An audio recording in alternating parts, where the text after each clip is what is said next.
Now the question arises, what about the providence of God? What is the providence? Well, all the great doctrines that we have today, I believe, are taught in certain books of the Old Testament. You have redemption taught in the book of Exodus. You have, for instance, the love side of redemption taught in the book of Ruth. And in the book of Job, as we're going to see, it teaches repentance. And resurrection is taught in the book of Jonah.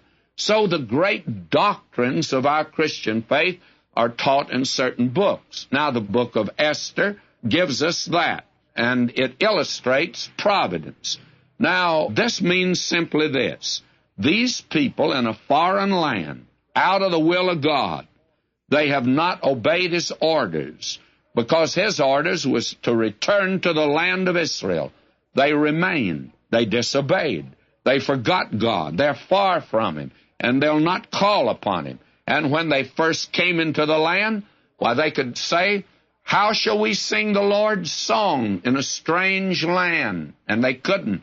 They sat down. They wept when they remembered Zion, but now they've forgotten Zion. In fact, it's in rubble and ruins, and they don't want to go back there. And they made a covenant at the beginning that made my tongue cleave to the roof of my mouth.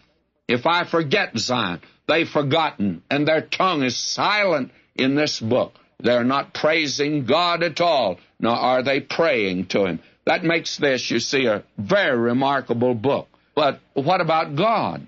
Well, He hasn't forgotten them. Now, how can God direct them if they've rejected Him? Well, God does it by His providence.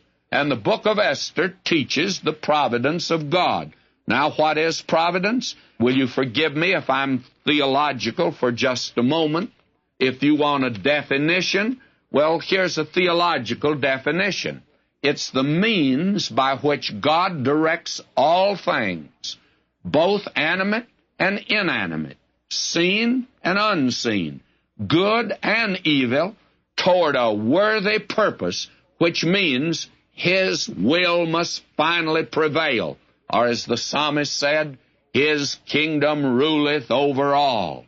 And the New Testament in Ephesians 1:11, Paul says, who worketh all things according to the counsel of His will.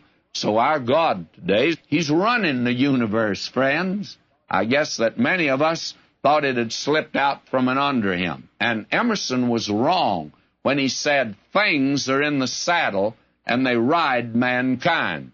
Well, things are riding mankind, but they're not in the saddle. God today is the one that's in the saddle.